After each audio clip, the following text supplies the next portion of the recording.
আমি তো মঞ্চে ছিলাম। শুভেন্দু অধিকারীজি এমন কোনো মন্তব্য করেননি যাতে কোনো হিন্দিভাষী অপমান হয়। উল্টে উনি পুরো ভাষণটাই বক্তব্যটাই হিন্দিতে দিয়েছেন। আর হিন্দিভাষীদের নিয়ে তৃণমূলের চিন্তা করা দরকার নেই। গার্গা চ্যাটার্জি একাই তৃণমূলের যে spokesperson, Mamata Banerjee paid agent, ও একাই হিন্দিভাষীদেরকে মোটামুটি বিজেপি কাছে রেখে দিয়েছে। ওর কোনো চিন্তা করতে হবে না। থাকলো সুবোধ অধিকারী, আবার মান সম্মান কিসের আছে? মমতা ব্যানার্জি তো এইসব মনে রাখে না। মমতা ব্যানার্জির কাছে নম্বর নেওয়ার জন্যে এইসব করছে। মমতা ব্যানার্জি যখন রেলমন্ত্রী ছিল তখন ওখানে একটা রেলের ওয়াগন কারখানা খুলবে, সেখানে 32 কোটি টাকা মাটি ভরাট হবে। সেই কন্ট্রাক্টটা এই পেয়েছিল সুবোধ অধিকারী। আজ পর্যন্ত মাটিও ভরাট হলো না, কারখানাও খুলল না।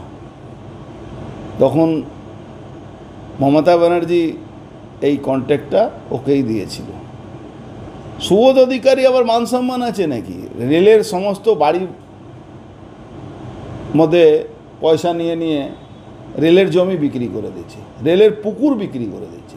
রেলের পুকুর, রেলের জমিতে ওর ভাইরা ওই দোকান করে বিক্রি করে দিচ্ছে। আমরা অনেক কমপ্লেন করে অনেক ভেঙেছি। আপনার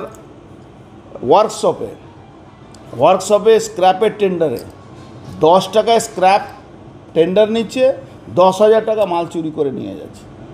ওর আবার মান সম্মান আছে।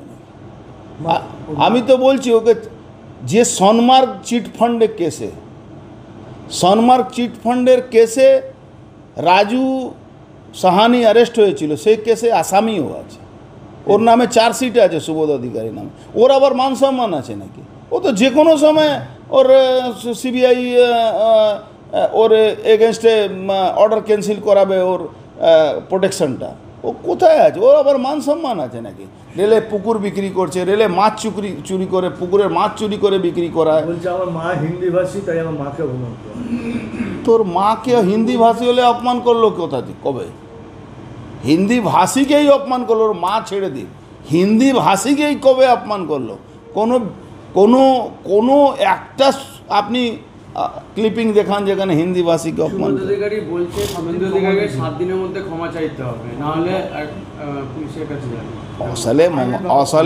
আসলে মার্কেটে খবর আছে ও টিকিট পাবে না ওখান থেকে, সুবোধ অধিকারী। এই জন্যে মমতা ব্যানার্জি কাছে দর বাড়াবার জন্য এ করছে। কেন শুভেন্দু অধিকারী থেকে যে লড়বে তার মমতা ব্যানার্জির কাছে দর বাড়বে। অথচ শুভেন্দু অধিকারী আশীর্বাদে হলদিয়াতে ঠিকাদারি করে। আবার ওসব বড় বড় গল্প ছেড়ে দিন না। কে ঠিকাদারি? সুবোধের ভাইরা ওখানে গিয়ে ঠিকাদারি করতো, এখন করে না, সেই সময় ঠিকাদারি করতো। তো ও তো বেশি এখন দর পাওয়ার জন্য করবে, ওর পিছনে তো স্টাম্প লাগানো আছে।